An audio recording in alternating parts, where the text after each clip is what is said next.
10 करोड़ मुसलमान को घर वापसी की योजना पर सनातन घर वापसी फाउंडेशन कार्य कर रही है। हम लोग इसमें अवश्य सफल होंगे। साथ ही 370 लोग जिन्होंने इस्लाम को छोड़ दिया है, उनका सभी तरह से संरक्षण का कार्य भी फाउंडेशन कर रही है। इस्लाम में खासकर स्त्रियां इस्लाम छोड़ने के लिए व्याकुल हैं।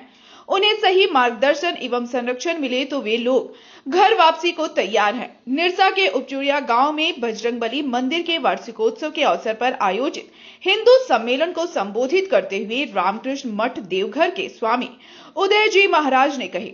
उन्होंने कहा कि उत्तर प्रदेश के 26 गांव के मुसलमान जो अपने आप को राजपूत मुसलमान कहते हैं, वे लोग घर वापसी के लिए तैयार हैं। उन लोगों से बातचीत चल रही है। उन्होंने कहा कि इस्लाम का कोई दर्शन नहीं है, सिर्फ 72 हूरों का सजबाग दिखाकर मुसलमान युवकों को गुमराह किया जा रहा है। हूरे भी तभी मिलेंगे जब वह कब्र में चले जाएंगे तथा कयामत के दिन उन्हें हूरे मिलने पर सजबाग दिखाकर गुमराह किया जा रहा है। तो धीरे धीरे जहाँ पर मुसलमान लोग बस जाते हैं, बसना शुरू करते हैं और धीरे धीरे हिंदुओं को वहां से भगाते जाते हैं।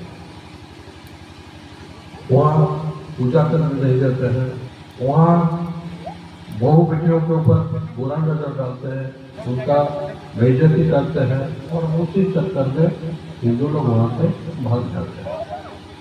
तो ऐसा जब भी चलते रहेगा तो फिर आगे हिंदू रहेगा क्या? आपके गांव में भी वो लोग हिंदू थे और हिंदू रीति रिवाज से वहाँ पूजा होता था। वो मोहम्मद उस मूर्तियों को तोड़ दिया और उसके बाद वहाँ से जितने हिंदू थे सबको एक ऑप्शन दिया कि आप इस्लाम में आ जाइए, नहीं तो आपको मार दिया जाएगा। और बहुत लोगों को मार दिया गया, बहुत लोग वहाँ से भाग के विस्थापित हो गए और बहुत लोग इस्लाम में आ गए। तो उसी दिन से चले आ रहा ईरान, इराक, अफगानिस्तान, पश्चिम पाकिस्तान, पूर्व पाकिस्तान, एक एक करके आप देखते आइएगा, हर जगह से हिंदू को भगाया जा रहा है। उनको खेती कहा गया है, ये तुम्हारी खेती है, इसमें जैसा चाहो खेती कर लो। यही तो महिलाओं का सम्मान है इस्लाम में। अधिकार की बात करने वाले देश के नेता चुप बैठे हैं ऐसे बातों पर। कहां गए उनकी मानवाधिकार की बात? मैं उनसे सीधा प्रश्न करता हूं कि जो इस्लाम में मनुष्य और महिलाओं के अधिकार की बात की जाती है, उस अधिकार पर आपका आवाज कहां चुप बैठा है?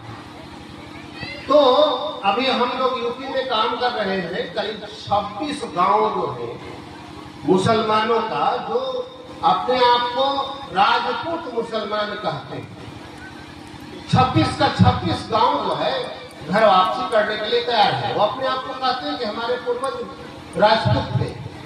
तो प्रत्येक मुसलमान का ही पूर्वज हिंदू था, जो डर के कारण तलवार के डर से सलवार पहन लिए। अब उन भाइयों को बताओ कि भैया तुम डर गए थे। हम सभी को मिलजुल करके करना है। कहीं पर इस पे शिकायत करनी है, एकदम निसंकोच प्रस्ताव दीजिए। संकोच करने की जरूरत नहीं है कि देखो तुम्हारे पूर्वज हिंदू थे और तुमने तलवार के डर से सलवार पहन लिया है और अब धोती पैजामा धोती कुर्ता पहनो, भारतीय बनो। और तुम्हें दे दे कि सनातन घर वापसी फाउंडेशन जो है पूरे भारत में कैंपेन चला रखी है। 1000 करोड़ रुपए का फंड इकट्ठा करने और लीगल सेल हमें चाहिए। देवघर में हमने लीगल सेल बना लिया है, रांची में लीगल सेल बना लिया है, ये जामताड़ा में बनाना है। सभी जिला में हिंदू लीगल सेल होगा। जो जैसे इन मुसलमानों का कोई भी आतंकवादी लड़ता है, अपना युद्ध करता है, तो उसके लिए कपिल सिब्बल जैसे, मनु सिंह जैसे 20 लाख वाला वकील खड़ा हो जाते हैं। हमारे हिंदू भाई के लिए भी प्रत्येक जिला में हिंदू वकील फ्री में केस लड़ेगा हिंदुत्व कॉज के लिए। इस पृथ्वी से मैं फिर दोहरा रहा हूं, भारत से नहीं, इस पृथ्वी से इस्लाम का समूल नाश नहीं करूंगा तब तक मैं अपना शिखा बंधन नहीं करूंगा। आप इस कार्य में आगे बढ़िए। 10 मुसलमानों को लेकर के आइए कि हिंदू बनना चाहते हैं, उनका मैं सब खर्चा अपने आश्रम में सब जगह सभी प्रकार का देता हूँ। और मुस्लिम समाज में अकुलाहट है, क्योंकि इनके पास कोई फिलॉसफी है नहीं है। इनके स्वर्ग की कामना आप तो जानते होंगे, 72 होने मिलेगी और हो गया स्वर्ग, तो जिंदगी भर वो 72 हुई संभोग भोग करते रहे। और उस 72 हुक को प्राप्त करने के लिए पीछे में जो कब्र बना है उसमें कयामत का इंतजार करना पड़ेगा। कयामत तक वहीं मिट्टी में दबे हुए रहना पड़ेगा।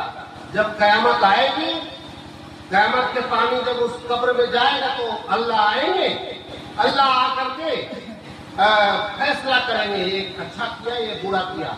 क्या फैसला करेगा वो? खुद आपने तो किया है, जीते जी न्याय नहीं कर सका तो मरने के बाद क्या करेगा? मोहम्मद ने अपने लोगों के साथ क्या किया? मैं चाहता हूं यहाँ पर बहुत सारे मीडिया के लोग होंगे, इसको प्रचारित करें और इन बातों के लिए मुझे फिर लोग मुसलमान की तरफ 100 इंच छोटा करने का धमकी दिया जाए, मुझे डर नहीं है। मैं 6 इंच छोटा हो जाऊं इस धर्म कार्य के लिए, बशर्ते कि जिंदा कुत्ते की तरह जीने की बजाय मैं मरना पसंद करूंगा।